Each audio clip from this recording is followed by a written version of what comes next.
Coming up on Hoge and Jahns, we're back. Training camp is starting. We're going to dive in with a big preview and also explain a little bit about the hiatus, what's going on. We are excited to be with CHGO, and the show starts right now.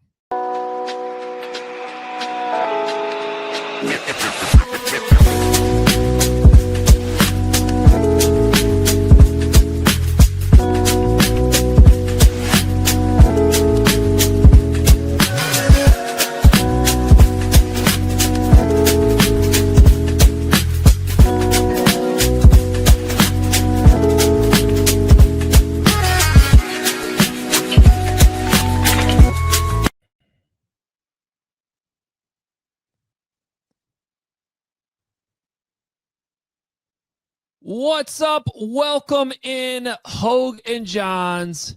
Back with you with a slightly different look, but this is the same show, just in a new place. Same feed for you guys, same YouTube channel, and just little slight elevation in everything, little thing we're doing here. We're excited about it. Johnsy, what's going on? What's going on? Same show, new home. That's the slogan right now, right?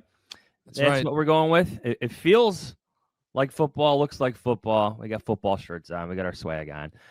It's good to be here, Adam. Yeah, it's been a busy couple months, despite the fact that we haven't done a show in, I don't know, 5 or 6 weeks. There's been a lot of work behind the scenes here to get all this up and running. As we moved the show over from the Athletic to CHGO, and we stole Johnsy along the way. And there's a lot of people to thank, which we'll get to. Our producer Katie Langen came with us, so she's here with us as well. And Stephen Nicholas, who obviously is the executive producer of CHGO Bears, he's helping out today too as we get off the launch pad here and shoot this thing in outer space. So, Johnsy, I don't know where you want to start. I feel like we got to start with you, though, because along with the show moving, you moved over to CHGO, and for the first time in the show's history, and by the way, we're nearing our 10-year anniversary next week. Wow. Next week is our 10-year anniversary, but we've never worked together until now. well, officially. Right. We've worked a lot together, but now we're, right, as we're saying, under the same umbrella. So either season 11 is going to be way better because we're working together, or it's just going to be complete disaster. Well, covering the Chicago Bears is probably be a mix of both. It's going to feel good for a good portion, and then all of a sudden, bang! It's here we go again. I don't want to say that yet. I'm not going there yet. Don't want to go there yet. Right. I was watching quarterback last night. They got to the Thanksgiving game, and I was like, how much are they going to show?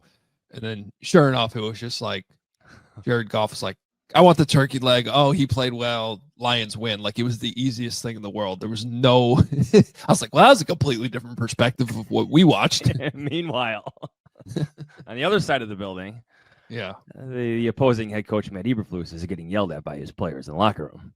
Right. Let me start with this because I know some people are wondering, the last time we had to take a hiatus this long was a similar situation because that was when we moved the show to the Athletic. This is a lot that goes into moving a podcast. It's kind of hard to explain. Everything kind of looks the same. It comes across your same feed and all that, but there's a lot in the migration process.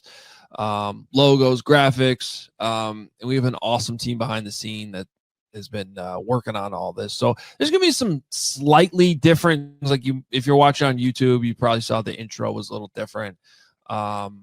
We will be taking ad breaks. Really no different than what was already in the podcast. Just they're a little bit more scheduled instead of loose because you can find Hoge and Jahns now on all these fast channels. If you don't know what a fast channel is, it's like your Samsung TV, Roku. We're in a million different places. The Roku channel you could find. So you're going to be able to find Hoge and Jahns now on the CHGO fast channels. And so we got to kind of adhere to all that. But those are just kind of small little things that you'll notice. But for the most part, we're trying to, especially if you're listening to the podcast, like the podcast OGs out there, really it should be mostly the same. And we're we're excited about that. But you know, why we made this move? We're just trying to keep the show going. I know these last few years, just speaking for myself, have been a little bit more challenging with this show since I started the CHGO Bears show. I think probably our listeners and viewers have sort of picked up on that. Every once in a while I see a comment like that. And it's true, you know, like doing another daily Bear show 5 days a week, it takes a little bit away from this one. There's no Are question. you telling me that talking Chicago Bears for like 5 hours out of the day doesn't make you lose your mind? Yeah, it's especially when this team is the Bears. I've had to invest some money into a therapist. That's true. Like, yeah, it's been challenging at time, but so from my perspective, getting this all under the same umbrella will help that. I think it'll help the show. I think it'll help kind of streamline things, interviews. So that's great, but this was not all a for sure thing that's where this was all going to go. And obviously, Jahnsy, you making your decision to come over too sort of made this all a no-brainer. And I'll let you speak on that part of it. Well, yes. My big decision was taking not just the show, like that was a no-brainer, but now my writing, the stuff that, you know, if you read me, I'm very passionate about what I do. I like delivering. I love delivering exclusive behind-the-scenes stories for my readers. I work hard at those. Those are my goal with my coverage. So everything that you've read from me in the past, now you can expect to see on allchgo.com. I've had a couple articles up there right now. We're working on a big story that should be out next week. I think I had my first Die Hard Q&A go live this morning, Monday morning here in Chicago. So I'm excited about it. I think there's some other opportunities to maybe do a little Blackhawks, maybe do a little Cubs here down the road. But my Bears writing, that coverage that I think you've come to love and that I appreciate you reading, will now be on All CHGO. Yeah, and so that's a good time to bring a call to action. If you've been an athletic subscriber for Jahnsy over the years, and if you weren't, you were doing it wrong.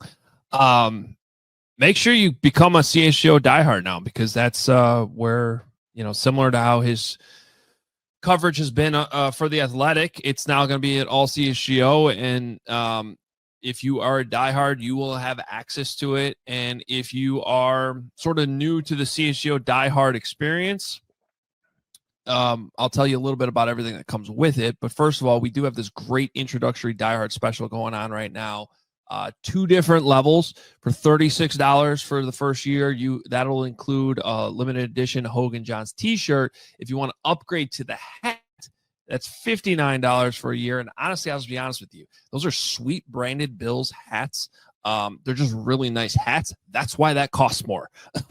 It includes a limited edition Hoge and Jahns hat from branded Bills. The logo's sweet. We took 2 great logos, the CHGO logo and the now iconic Hoge and Jahns walking bear, and put them together. And I'll be honest with you, those are limited editions. So we're going to have more merch come out. But if you want this first edition hat and shirt, this is the only time you're going to be able to get this specific one. And if you're already a CHGO diehard, you can get those, already with your discount. And once you become a diehard, all of our CHGO merch, all of our Hoge and Jahns merch going forward is 20% off, as our events. We'll fill you in on all that now, but or a little bit later on in the show, because we got some exciting things coming up that we now get to force Jahnsy to come to. He's got no say over it. Yeah. I feel like some of those you still may have to drag me to, but I'm stubborn. I'm stubborn like that. Yeah.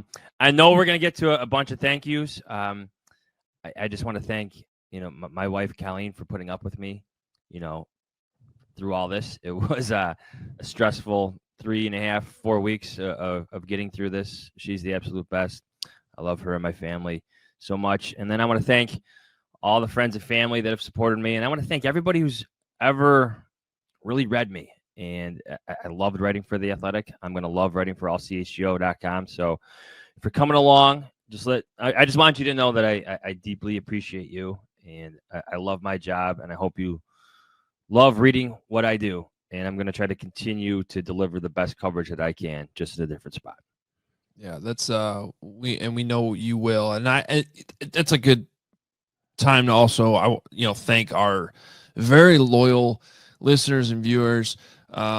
You have rightly been complaining about the lack of a show here recently, and I'm just telling you the patience will pay off here because this is going to be awesome. We got a special episode already coming up Already on Wednesday. So be excited for that. So we're hitting the ground running here as we start with training camp. Just taking everything to a new level as this is season 11 of Hoge and Jahns officially, and the 10-year anniversary coming up actually a week from today, next Monday. We'll get you more details on that, but we'll have some type of 10-year celebration that we're still kind of working out. I also want to throw some thank yous out there. Most importantly to the Athletic. The Athletic was an amazing partner for the last 5 years, and a few things happened.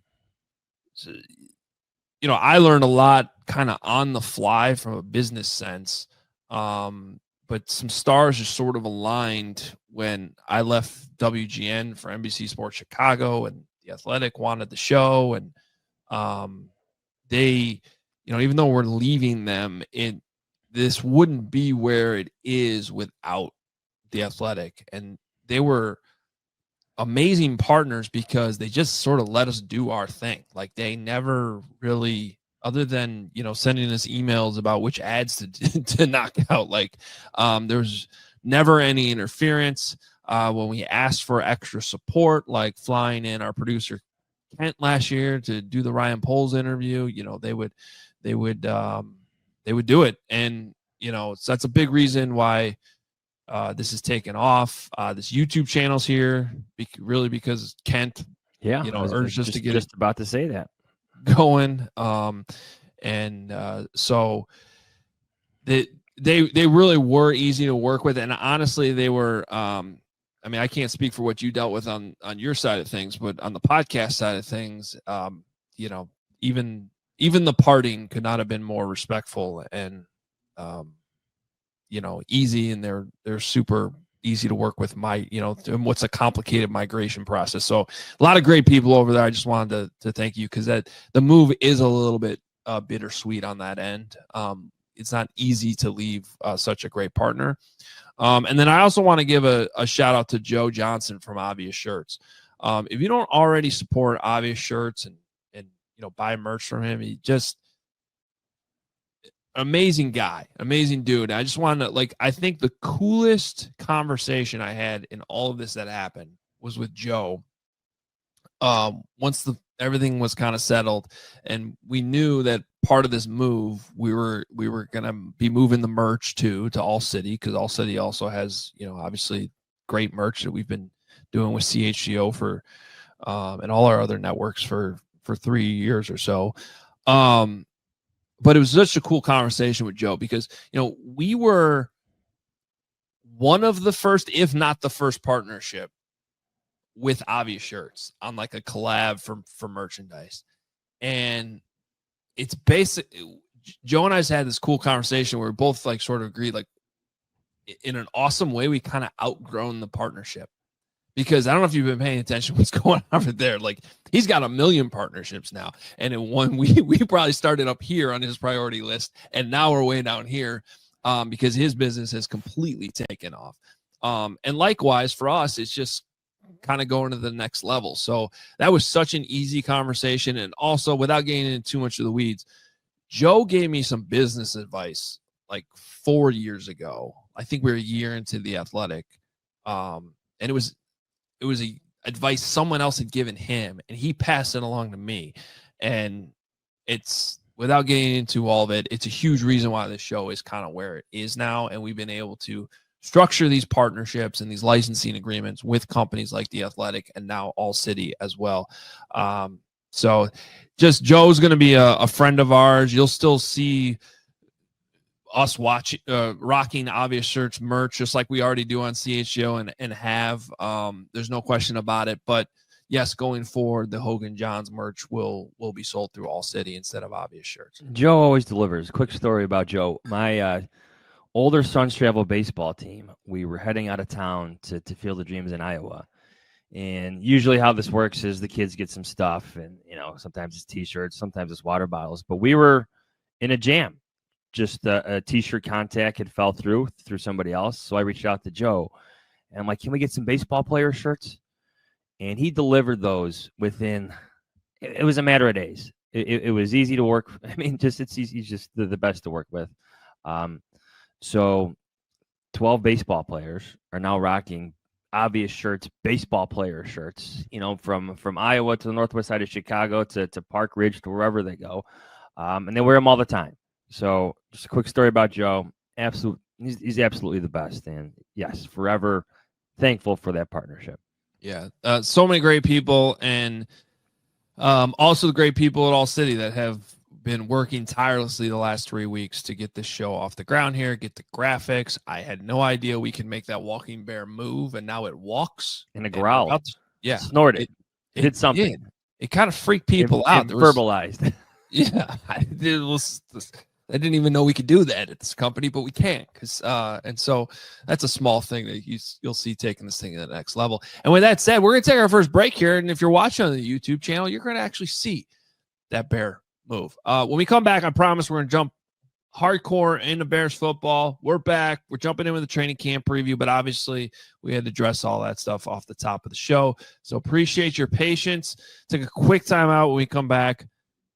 Training camp preview as we go into the 2025 season.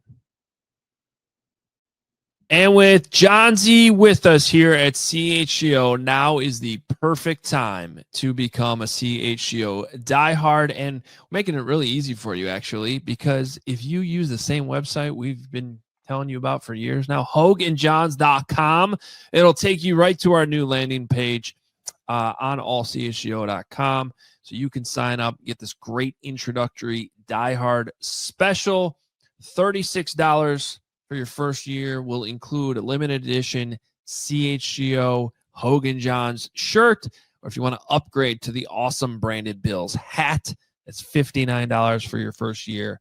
And of course, includes all of Johnsy's great coverage. Johns, why don't you update us on what you got cooking? Well, I think we're going to do a lot of Q&As for diehard subscribers. I'll be on the Discord talking to you a bunch, and we'll turn those into articles. You can find that up there already right now. But then I'm going to deliver the same behind-the-scenes exclusive stories that I always have. I'm passionate about finding those. I'm passionate about writing those. I've delivered them from the Sun-Times to the Athletic, and they're going to be living here on allchgo.com. I got a great story coming up on the Bears' assistant head coach, Antoine Randall L., who I think is a head coach in the making. I talked to Bruce Arians not too long ago about his former receiver and assistant coach. So some good stuff coming up. I'll deliver it. I love doing stories like that for you, my readers. HogeandJahns.com. Get the diehard deal right now. And also, make sure you come to Vegas with us. True Fan Travel. We're going to Vegas. We're taking over Vegas. 3 nights at Mandalay Bay. Tickets to the game, which is huge because tickets are hard to come by right now. Custom swag. Lance Briggs is coming with us as well. There's a pep rally the night before the game. There's an all-inclusive tailgate before the game. It's going to be a great weekend. Come with us. CHGO takes over Vegas. All right, Johnsy. Report day is tomorrow. It's not what it used to be. I think I'll probably take 30 seconds every year to complain about that.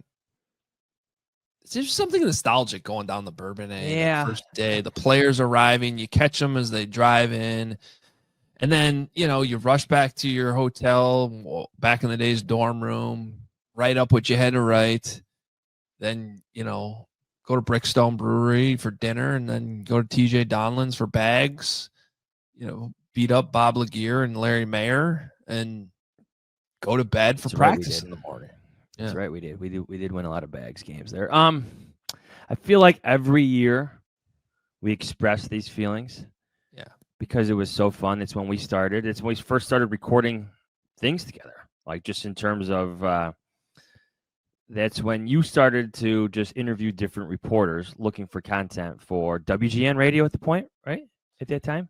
Yep. Yeah, I was at WGN. Yeah, it was a year. It was the year after the game ended. 87-7 the game, and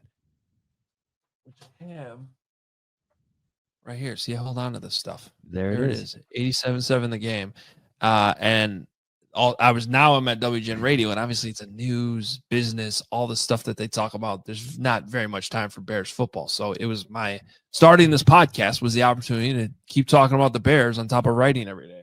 All right, one quick 87.7 the game thought. I'll never forget Phil Emery at the Combine looking for David Hall to congratulate him on moving over to 87.7 the game, and David Hall not being there because he was not going to be there. But yes, I do miss the days of Jay Cutler pulling up in a conversion van and that being a story for 24 hours and the hustle of running back and forth between the dorm rooms. But it's been a few years at Hallis Hall now. Caleb Williams is already in the building. He's been there. He's not reporting tomorrow, right? He's already reported. I've already seen the video of him giving a kind of a silent "let's go" as he enters the building. Yeah, the rookies and the QBs were in the building starting on Saturday. Case Keenum was immediately put on non-football injury list and then taken off 20 hours later. It's our first training camp mystery. It's like, no, you're good, dude. You can practice. You're fine. We need somebody to throw to these guys. You're fine. All right. So, yeah, regardless of all that probably only we care about. Although there is a segment of fans that is still pushing to go back to Bourbonnais. Absolutely. And if it was feasible, I think it would be an awesome idea for like a 2 to 3 day stretch of camp. But the amount of logistics that would have to go into that to set up, it's a lot. Yeah, it's a lot for it's not. I don't think that's really realistic, unless it was like a one-off where and I don't know if the players would like that for just one day. I don't know. It's probably not happening. But regardless, report day is very different. It's just basically very similar to another day we had cover at House Hall. We show up. We will hear from Ryan Poles. We will hear from Ben Johnson. I'm assuming we'll hear from Caleb Williams on the first day of camp and some other players as well. So that's what report day will look like on Tuesday, and then right at it on Wednesday morning with an 8:30 practice, which is kind of the biggest difference. Practices were more like 9:30 last year, and then there's like a 45-minute warm-up period. Things didn't really get started until like 10:30 at times. So we'll see what it all looks like when we get out there on Wednesday morning. But early morning practices, which I definitely do not hate. Well, I would say here's a warning: brace yourself for a very crabby Adam Jahns for at least the first 5 days of camp. Yeah, I believe there's 20 practices before the last preseason game. I'm going to set the over-under at Jahns walking out onto the practice field before 8:30 at 1.5. Well, as soon as I learn, like I'll be there like the first day. Like that's why I'm giving you the one. But then I'll learn like, okay, the first 20 minutes, it's a bunch of nothing. Yeah. When does the real stuff begin? And that's when you'll see the veteran in me come out. Yeah, 8:49 every day. First situational drill. Oh, there's Adam Jahns taking copious notes. Skipped attendance, as he always does. Well, and if we're being honest, I'll probably not be out there at 8:30 every day myself. But I do like the early morning practices. I just we can get on with the day, and while we will still be kind of keeping the same cadence for this show, obviously CHGO Bears, we will have post-practice shows every single day like we have the last 3 years. So you got those to look forward to. And then Hoge and Jahns coming twice a week during training camp. Once we get to the regular season, 3 days a week with our normal preview shows. Like we said, same show, new home. All right, let's jump into some of the training camp preview stuff before we get to some of the ins and outs with Caleb Williams, Ben Johnson, all those things, left tackle competition. These are some of the things we've talked about. We do have some news to react to. I found the Luther Burden contract saga to be pretty interesting. It sort of played out how I thought, with Tyler Shuck being the cutoff point, the 40th overall pick, being a quarterback who's probably going to play. And he actually got some extra roster bonuses, I believe, in his deal and things like that, which made sense. But Burden was in a weird spot because he was picked 39 right before him. He ends up getting the fully guaranteed contract. I wasn't entirely sure if the Bears were going to go that far with him, but they get the deal done. He's ready to go with the contract signed. First time player drafted 39 overall. Gets a fully guaranteed contract, so that's notable. And I just think that, like, it's been a weird first few months for Luther Burden as a Bear. From even something superficial like his number, which I think is still going to change. He's definitely going to change that. Yeah. And I don't know if that'll be changed by Wednesday's practice or if he's going to have to. Sometimes guys have to wait till the season's starting, but that's important, man. Like, your number's part of your brand. So they want to get that sorted out. He gets banged up in rookie mini camp. We don't see him during the rest of the offseason program. Like, literally didn't see him.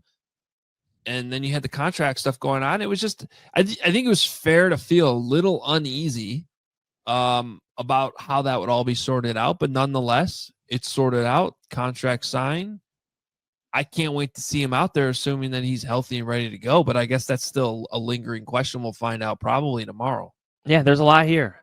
Weird but fortunate spot, it turns out to be, being the 39th overall pick this year, just in terms of the second-round picks taking a stand, which I actually love.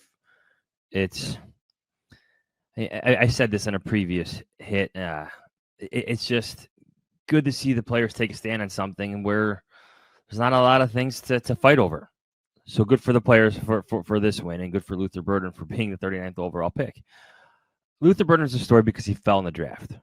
He was supposed to be a first-round pick, first-round talent, falls in the draft, comes to the Bears. Very fortunate spot for him, just to be a selection for Ben Johnson. But not being able to see him on the field, like, that's a thing. I know it's been a thing for you. I think he's going to be out there. Maybe he's limited like Colston Loveland, but I'm curious to see how he fits into this offense. Like, can he take that St. Brown role right away? But I'm expecting him to be limited. Okay. Yeah. I mean, I hope he's not, because I want to see as many dynamic pass catchers out there. I want to see Colston Loveland. I want to see Luther Burden. I want to see what it all looks like together with Roma Dunze, DJ Moore, and Cole Kmet, and then DeAndre Swift coming out of the backfield. I mean, it's kind of funny how training camp works out. You almost never see everybody out there together. Like, to have a day where your entire offensive and defensive units are fully good to go. There's always somebody missing at the start of camp. Then somebody gets banged up. Then some of the injuries linger. That's a big question I have from the Ben Johnson perspective, Johnsy, is it really seemed like, I feel like the Bears have had a run of coaches, but especially I'd say Matt Nagy and Matt Eberflus, that came in talking a tough game when it came to practices, and then kind of immediately folding into a shell in terms of how much I'm talking about, like, oh yeah, we're going to go live at the goal line. And then we'd see like one live session one day. And not just one live session, like 2 live snaps. Yeah. Of thud, like as Matt Nagy used to call it, thud. And I get it too. You don't want to get these guys hurt, but then, like, under Flus, I feel like these guys would have these nagging injuries for 3 weeks. And then good to go when the season starts suddenly, and they play, but it didn't seem like they were completely in football shape. That word callous that coaches like to use, like, callous up your bodies. And I don't know. I am very intrigued with Ben Johnson, what this looks like. Like, so if we are going to have these ramp up periods, that's another term that Matt Eberflus like to use. How long are these ramp up periods? Are we talking 2 weeks? Or are we talking Case Keenum going on NFI for 3 hours? Like, No, you're good to go. Get out there. Like I'm not saying you go all the way to the extreme of suck it up, practice, it's training camp, but I think the Bears could use a little bit more of that hard ass mentality. And Ben Johnson seemingly has shown that, but I think until you get into the training camp and really see how many guys start to get banged up, how he reacts, and not only that, how the strength and conditioning staff reacts and what type of feedback they're giving. Because for the most part, those guys are all the same. I mean, they've been here. So I don't know. We'll see. Ben Johnson definitely coaches like a hard ass. And I'm saying that as a compliment because I think it's needed for this team for a lot of these players who have been part of losing seasons, losing cultures, to feel some of that presence, to have that be the biggest influence in their football lives right now. And I think this does come back to injuries and how you approach them a little bit. Like some players might push themselves through little things because of this hard ass approach, because they want to be out in the field, because they want to learn Ben Johnson's offense. Now, if it's severe, obviously the Bears aren't going to risk anything with the Colson Loveland, with the DJ Moore, with the Rome Dunsley or DeAndre Swift. They're too important for the regular season. But if it's minor and Ben Johnson is installing a lot and he's coaching them hard, I would imagine some of these players will push themselves through some bumps and bruises, or as John Fox would say, some owies. Remember that one? Some owies. Yeah. To play. By the way, I am in the process of getting the soundboard up and running. That is not going anywhere on the show. There's Love it. Like we got to instead of migrating a podcast, we need to migrate iPads. Is how that's working. So there's a process there, but it's coming. No more ouchies. John Fox. No more John Fox is ouchies and owies. He's not leaving the show. He'll never leave. He's not allowed to. Yeah. I think that's something that matters. There's something to that. Yeah. Yeah.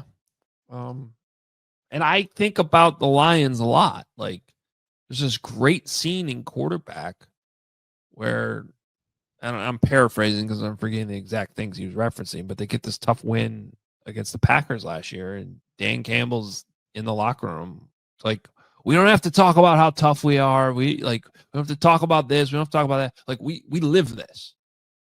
This is who we are. And they were able to fight through a season in which their basically entire defense was decimated. And still go, what did they finish? 15-2, right? Now they lost in the playoffs, obviously, and that matters as well. Up to them, yeah. But to your point, some teams, good teams, often take on some of the identity of their head coach, their leadership, their leaders. Yeah. And that kind of transcends to the locker room. Dan Campbell's leaders in the locker room. And there's something to that. I mean, there's literally books about this. Thinking about training camp, how many times we've had conversations about books that GMs are reading, coaches are reading in terms of leadership. And you read some of these books like we have, and toughness is such like an intrinsic part of all those books. And some coaches have it. I'm just thinking about like the Matt Eberflus situation and like Nate Davis's situation with the Bears and how long that just went, and how the Bears signed this guy to be one of their game changers up front as their starting offensive guard. He just didn't practice. Like that's something. So I'm interested to see what type of influence Ben Johnson has on the toughness and the identity of this team and just wanting to get out there and practice. Well, and I think what you're hitting on here is honestly one of the most important things, and maybe the only thing that we can even argue is up there with the development of Caleb Williams in terms of most important things for this entire season.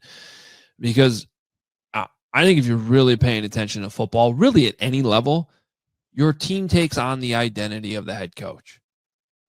So if you have a passive head coach, you're probably going to have a passive football team. It manifests its ways in different ways, but like the Patriot way was a real thing. Got a little outdated, and they had an amazing Hall of Fame quarterback to go along with it. But I think even if you follow what happened with Tom Brady in Tampa, he brought that way with him. And it was a brief little spurt, but everybody followed along and followed it enough. And they had the right coaches in place, obviously, with Bruce Arians at the same time to make it all work.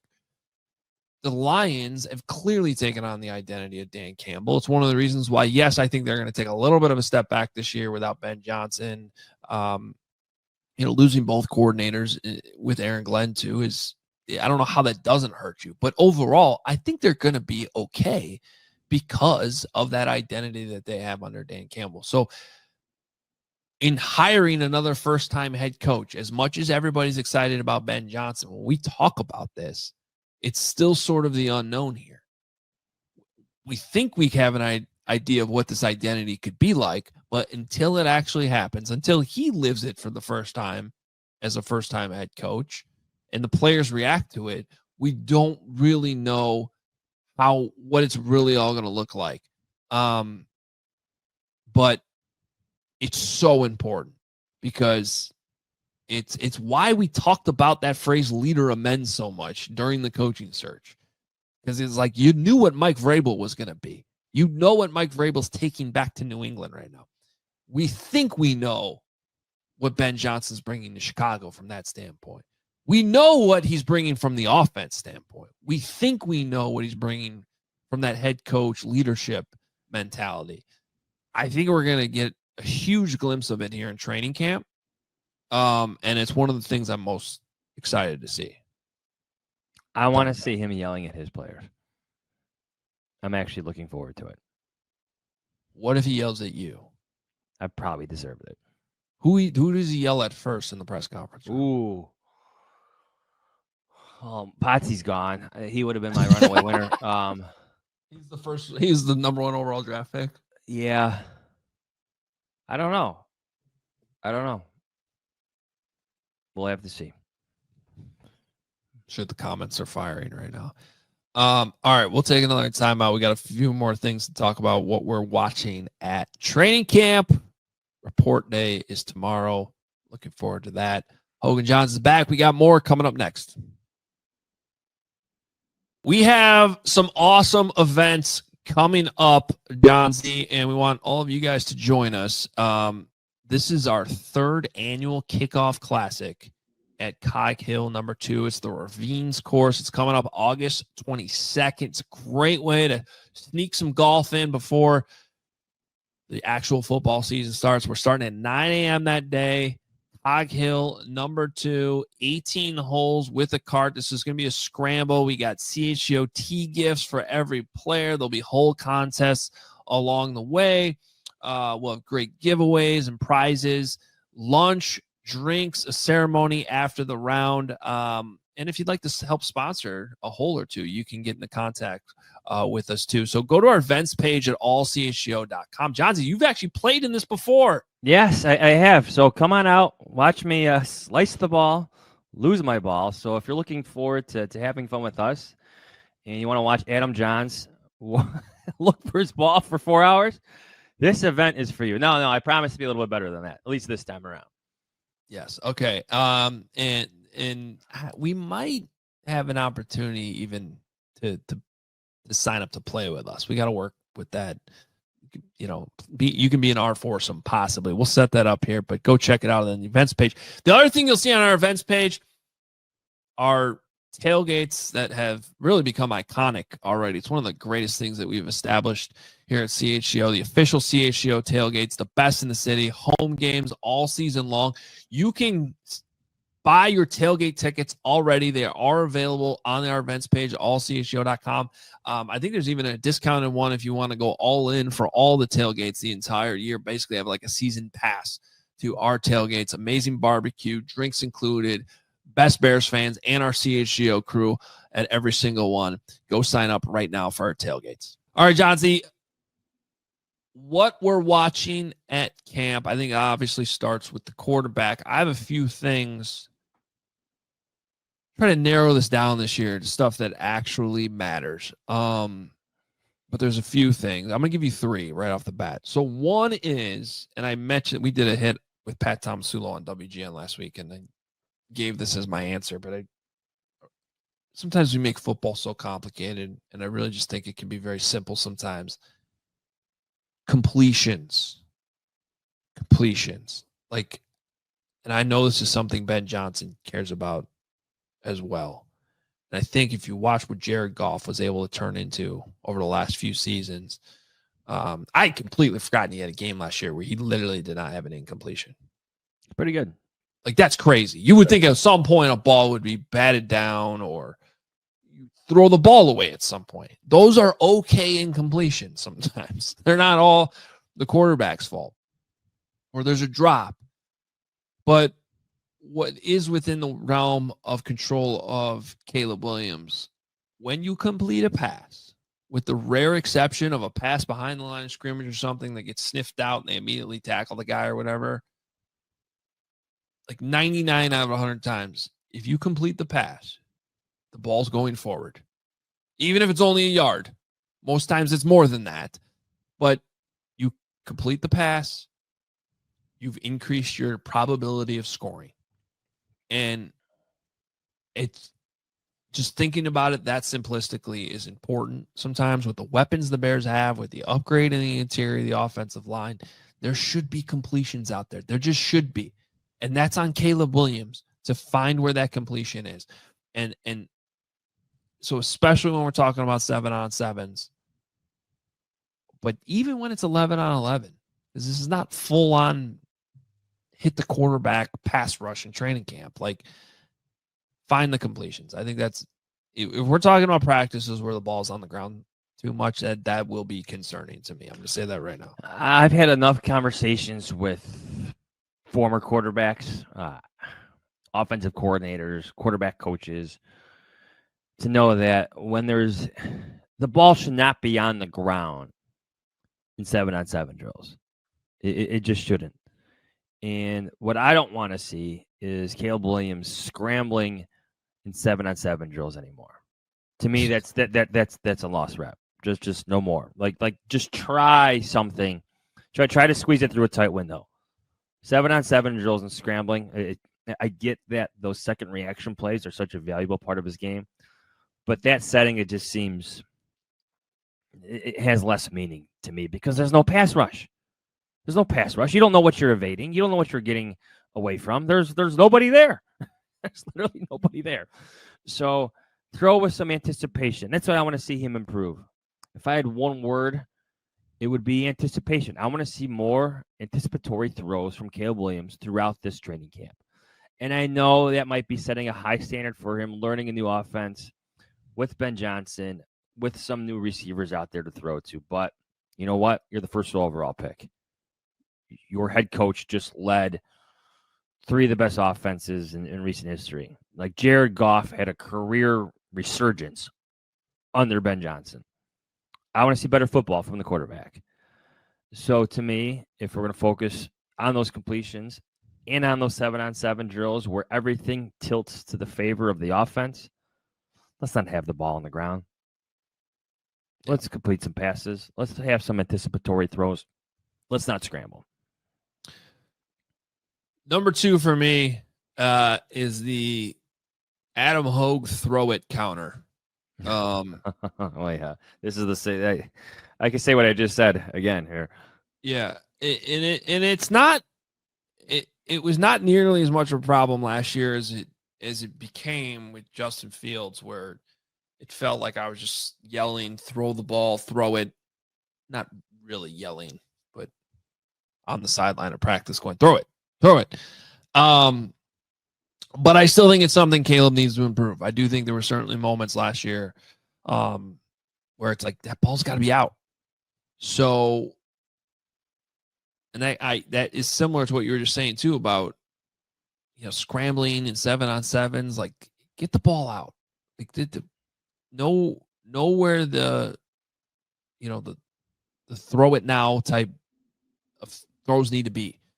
Before the play even starts, before the ball snapped. Know where your exit window is. Like, it's not easy. It's not easy. I'm not trying to say it is. But that in training camp, I think is something that we should see improvement with. And then the last thing I'll also say is because this is the one thing I'm a little bit surprised they're I'm not surprised, but I'm still a little surprised that they're pushing as much as they are. I'm not surprised from the Ben Johnson side because I think he wants his quarterbacks playing under center, getting more out of that play action fake. I think is always better when you're under center.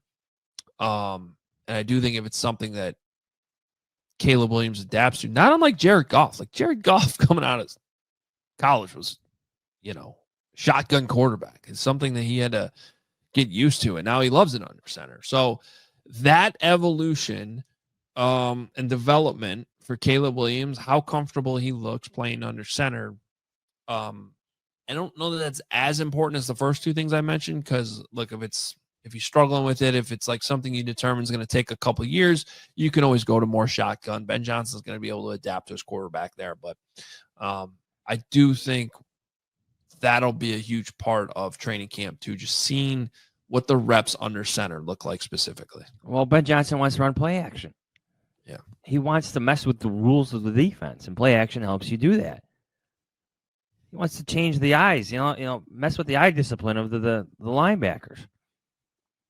Mention the quarterback TV show. I mean, there's that whole Ben Johnson thing about messing with the eyes of TJ Edwards, right? That's basically what it is with stumble bump. Messing with the rules of the defenders. And it can't be like, I understand that you want to skew, or not skew, that's not the right way to put it. You want to adjust things to help your quarterback. Like, I understand that philosophy, but in order for Caleb Williams to develop, he needs to be under center. He needs to handle more play action. This is what NFL quarterbacks do. Everything can't be geared to what Caleb Williams did well at USC. That's not a real offense. That's not an NFL offense. It's not going to work that way. So to have Ben Johnson challenging him to whatever it is, to get better under center, like, I like it. I like it a lot. It works. There's a blend there, but yes, that type of success, how that happens, and how much Ben Johnson yells at Caleb Williams for his failures under center, or even just verbalizing the play in the huddle, those are more things we're watching. All right, what else? Obviously you got the left tackle battle. You got some of the more obvious things. Is there anything else that's kind of really sticking out to you that you'll be watching quickly in camp? Well, there's certain players I'm watching, I think, more than others. Ruben Hippolyte, the rookie linebacker from Maryland, caught my attention immediately during the spring, during the offseason program. He can play. He flies around. I think he's going to start in the base defense. But beyond that, I'm really curious to see what Dennis Allen does with Kyler Gordon. There's so much praise heaped on Kyler Gordon from this defensive staff, where I'm wondering if he's on the field full time. And I would understand that philosophy because he's one of the Bears' best players on the entire roster. So why would you remove him in certain situations? Like, can you just play more 4-2-5 and use Kyler Gordon instead of Ruben Hippolyte? But Ruben Hippolyte has impressed me, and I think it has impressed the Bears as well. So those are two players I'm watching. Defensively, like, how does Gervon Dexter continue to handle the changes for him in his third season? Is Montez Sweat healthy? Can Jaquan Brisker stay healthy? When does Jalen Johnson come off NFI? Like, that's got to happen sooner than later, I would think. But those are some early defensive things I'm keeping note of. On Kyler Gordon and how you keep those guys on the field, I wonder, especially if they like Hippolyte, and there's, regardless you like him or not, you're going to have to play some base downs. I wonder if one of the safeties comes off the field and Kyler Gordon is playing like sort of this hybrid, so you still got your three linebackers out there, and he's just kind of moving farther back into the backfield. Is it a Kevin Byard maintenance thing because of where he's in his career, or is it a Jaquan Brisker maintenance thing because of where he's at in his career? Yeah. Kind of protecting him from himself. I don't know. I'm just sort of speculating here on how I'm trying to think of ways that Dennis Allen would get creative to keep Kyler Gordon on the field. Because, when you start making investments in guys like that, you don't want your high-priced players on the bench. This game is about matchups. Like, I'm excited. I got this question for my Q&A, the Die Hard Q&A. Check it out on allchgo.com. Getting good at this. Where one of the questions was like, which one-on-one matchups are you looking forward to just in terms of a measuring stick? And my answer was, well, none really. I want to see what Ben Johnson creates offensively to create favorable mismatches for himself, for his own play calls. Like, can he get DJ Moore against slower linebackers in space? Can he get Colston Loveland against a smaller nickelback or slower safety? Can he exploit those mismatches through his own offense, through his own play calls, through his own play design? That's what I want. Those are the one-on-one matchups I want to see tilt in the Bears' favor based on what Ben Johnson does play call-wise, scheme-wise. The same applies to Dennis Allen because he's trying to avoid mismatches himself. This is where Kyler Gordon comes in. I think Kyler Gordon creates favorable mismatches for Dennis Allen, just in terms of, well, running backs come out of the backfield. I think Kyler Gordon can handle that. Some of these tight ends, maybe not the biggest ones, but I think Kyler Gordon can handle tight ends. He's physical enough. He's physical enough to be up there in the run game. And honestly, his way of maneuvering through would-be blockers to make tackles for loss is one of the most impressive things I think Kyler Gordon does. So if you're talking about one-on-one matchups, no, you're looking for mismatches. Ben Johnson has a history of doing that in offense. How inventive and creative can Dennis Allen be with his personnel where things can tilt in the Bears' defense's favor? Before we get out of here, I want to bring up one more thing that I took note of watching the quarterback show on Netflix. Because it's super interesting. I don't know how many people remember this game last year, but Jared Goff threw 5 interceptions against the Houston Texans. And the Lions still won.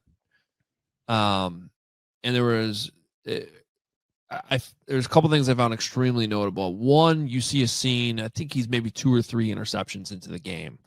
The reality is maybe definitely 1, maybe 2 of those 5 interceptions were like actually on Jared Goff. I mean, there's just some bad luck involved in some of it too. A tip pass here and there. One was like a Hail Mary at the end of the first half. Stuff like that's going to happen. But you see Ben Johnson on the sideline, like kind of giving him that message. And like there was no panic at all.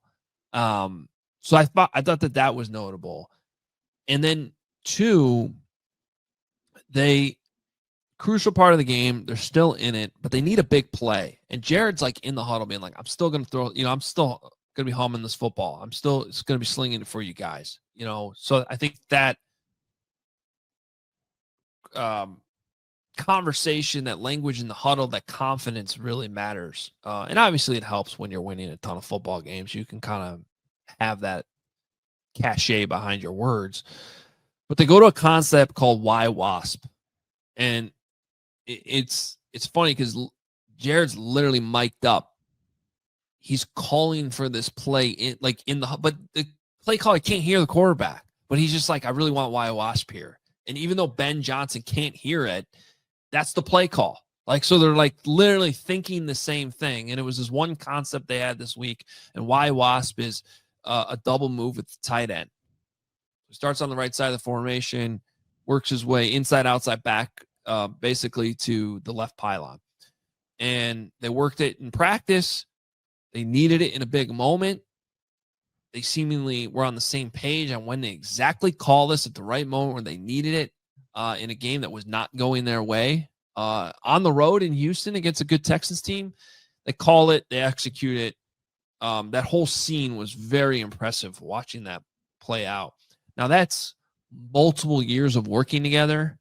I'm not saying that that's going to manifest itself right away with Ben Johnson and Caleb Williams, but that's what you're going for. And oh, by the way, watching Sam Laporta run that route, that concept, that's why they drafted Colston Loveland too. Because as Jared says in the show, he's like, usually that's a concept you run with wide receivers, but we got a guy, a tight end. We can get a more favorable matchup. Defense isn't looking for that type of route from a tight end, but he can do that. And that's exactly why they drafted Colston Loveland, too, for that type of athleticism and route running ability. You have a quarterback seeing the game through the eyes of the play caller, or the play caller is seeing the game through the eyes of the quarterback. How many times have you heard like that analogy, just in terms of seeing the game the same way? That is something that you and I have never covered here in 10 plus years covering this team. We saw good things from Jay Cutler and Mark Trestman right away. Didn't last. We saw things work with Adam Gase and Jay Cutler. Adam Gase left for the Miami Dolphins. Didn't last. Matt Nagy and Mitch Trubisky had 1 year of working together. Didn't last. Justin Fields was praised by Matt Eberflus and Luke Getsy. That didn't last. So, to me, like, it's everything. It's everything. Can Ben Johnson and Caleb Williams work as a pair? And we truly won't know until more than a year from now. It's going to take a couple of years for this to sort itself out. Obviously, there's a lot of experience behind that play call between the quarterback and the play caller. Ben Johnson, obviously, the play caller in that situation. We'll see what happens here with the Bears, but there are reasons to be optimistic. There are reasons to be hopeful and believe in what's coming, but we know better. We know better, and it needs to be proven on the field over and over and over again, not just this year, but beyond this year. So all the exciting things that may happen in camp this year, maybe some of that carries over into the regular season. You're still kind of waiting to see what they could build, what they become, that pairing, what they could become, not just this year, but next year and beyond that. Some stability, some long-term stability for once the quarterback position. Well, we should know better was the theme of season 10 of this show. That's on the Bears to make sure that that's not the theme of season 11. Hopefully it's much different. But we are happy to be here and kick it off officially in this first episode of Hoge and Jahns and CHGO together. I think it's going to be a fun season. I think it's going to be a different season. I think it's going to be a type of season that we haven't covered yet. I hope so, obviously. But we are, happy that you guys have really stuck it out with us all these years where it's been tough sometimes. There's no question about it. But here's to some optimism going into training camp and a new era for this show. We appreciate you guys watching, listening, as always. We hope that these new events that we've been talking about in this show, opportunities to connect through the Die Hard program, will all make, the great community that's been built at CHGO kind of spill over into this community that we've always had here on Hoge and Jahns that's been a little bit more online, and hopefully we can take to the streets a little bit more. So we're looking forward to all that with you guys. And we got a special episode coming up on Wednesday. Make sure you do not miss it, as we are going to be kicking off training camp in a big way. So make sure you don't miss that. Set your calendar, set your notifications. Please also, and we've asked this before, but if you haven't done it, if you like to watch the show on YouTube, please go subscribe to the podcast and try to download it regularly on Spotify, Apple Music, wherever you listen to your podcast. It's available there. Same thing. If you've been listening to this, if you're like me, I listen to most things in my car as podcasts. But please go hit subscribe on the Hoge and Jahns YouTube channel as well. And while you're at it, hit subscribe on CHGO too, because a lot of this coverage will spill. You're going to see Johnsy over on CHGO Bears too, with his reports from House Hall and the games and all that. So there's a lot to look forward to. Appreciate you guys signing up, being a part of this thing. We will be back on Wednesday with a big episode of Hoge and Jahns. It's good to be back. We'll talk to you then. Same show, new home. See ya. Dog city like the mayor.